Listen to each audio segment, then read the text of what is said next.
संसद में खेती और किसानी से जुड़े बिलों को लेकर क्या कुछ हुआ वो हम सब देख चुके हैं। दोनों सदनों में 2 बिल पास हो चुके हैं, एक को और आज पेश किया जाना था, लेकिन इन बिलों को लेकर किसानों के मन में कई शंकाएं हैं। पंजाब और हरियाणा से लगातार कई तस्वीरें आ रही हैं किसानों के विरोध प्रदर्शन की। अभिषेक बिल्कुल, और ये जो प्रदर्शन की तस्वीरें आ रही हैं इनमें कई सारे जो संगठन हैं उनका कहना है कि हमारे साथ विचार विमर्श नहीं किया गया, जिसकी वजह से उनको नाराजगी है। और ऐसी ही एक जगह पर हमारे साथी शरद शर्मा पहुंचे हुए हैं हरियाणा के झज्जर जिले के छुड़ानी गांव में। वहां पे किसान क्या सोचते हैं आप देखिए।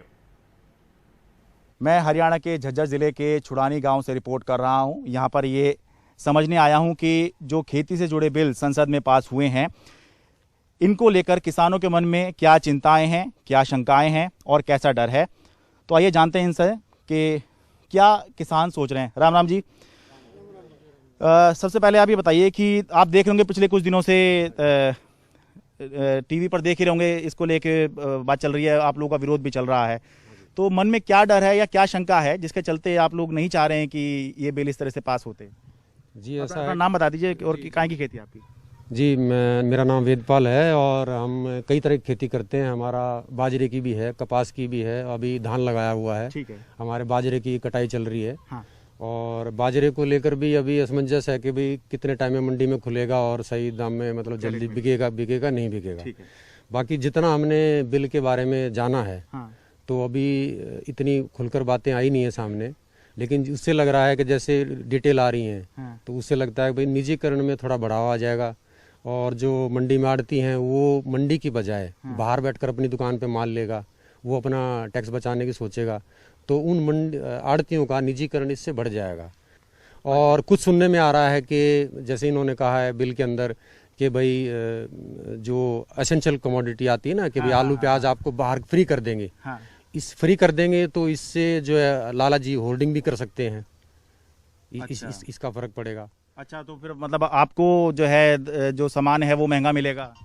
हाँ, महंगा मिलेगा इससे। तो बाजार भाव बढ़ जाएगा, होल्डिंग होगी। तो अभी ये आ रहा है कि भाई इसके अंदर है ऐसा कि भाई होल्डिंग खत्म हो जाएगी और बनिया जो है फ्री होंगे, तो उससे जो है होल्डिंग होगी तो दाम बढ़ सकता है, लेकिन किसान को ज़्यादा उससे फसल बेचने में फ़ायदा नहीं होगा। हमारी किसान की इतनी औकात नहीं है कि वो उसको 6 महीने रख ले, मुझे तो बेचना पड़ेगा। तो वो उसको टैक्स सरकार तो खरीद नहीं रही। तो एक कपास का है, नहीं खरीद रही सरकार। जैसे धान है, सरकार अगर खरीदेगी तो ठीक है, मेरा निकल जाएगा। उसमें लिमिट है। मेरे खेत में जैसे गेहूं की पैदावार है 60 मन की, सरकार खरीद रही है 40 मन। अच्छा। तो 20 मन तो मैं मंडी में बेचने जाऊंगा ना। आड़ती फिर भी वहाँ बोली लगवाता है, तो 10 आदमी इकट्ठे होंगे व्यापारी। 10 आदमियों को जरूरत है तो 2 रुपए बढ़ाएंगे, 20 रुपए तो बढ़ेंगे, लेकिन वो अपनी मर्जी से गांव में से खरीद लेके जाए। आप ये कह रहे हैं कि जो सरकार एमएसपी वाली बात कर रही है उस पे सारा तो खरीदा नहीं जाता। हाँ। तो प्राइवेटाइजेशन बढ़ेगा तो ये निजी लोग ही जो हैं औने पौने दाम पे आपका जो उपज है वो खरीद लेंगे। जरूरत के हिसाब से वो देख ले, किसान को जरूरत है भाई मैं तेरे को 10 रुपए की चीज में 2 रुपए में ले रहा हूँ। अच्छा। तो मेरे को जरूरत है, मेरे को आज 2 में ले ले भाई, मेरे को तो 2 मिल जा। कल और पैदा कर लेगा किसान, तो पैदा करे और क्या करे है किसान तो लेने जाएगा क्यों?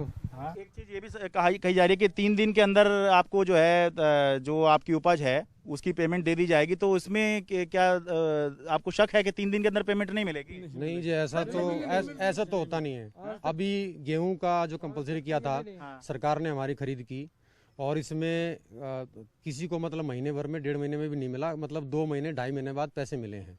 जहाँ ये था कि भी 1 हफ्ते में आपका पेमेंट आ जाएगी। अच्छा, लेकिन ऐसा ये लॉकडाउन के दौरान जो अभी खरीद हुई थी गेहूं की? हाँ जी। इसमें कहने की बात है कि वे 3 दिन में हो जाता है या 6 दिन के अंदर हो जाता है। लेकिन अभी 2 महीने में लोगों को पैसा मिला है, 4 महीने में भी लोगों को पैसा मिला इंतजार करने के बाद। तो ये कागजी बात है कि जी 3 दिन में पैसा मिल जाएगा। या फिर अभी जैसे इस अधिनियम में कहा जा रहा है कि भाई फसल बीमा योजना में भी फायदा होगा। वो फसल बीमा योजना ऑलरेडी चल रही है, उस पर भी बवाल हो चुका है। इसमें इस बिल के अंदर उससे क्या फायदा हो जाएगा? फसल बीमा से तो कोई फायदा नहीं होने वाला। तो ये कहने की बात है कि जी पुरानी चीज को आप नए तरीके से पेश कर दो और ये को कि बेनिफिट हो जाएगा, ऐसा तो हमें लगता नहीं है।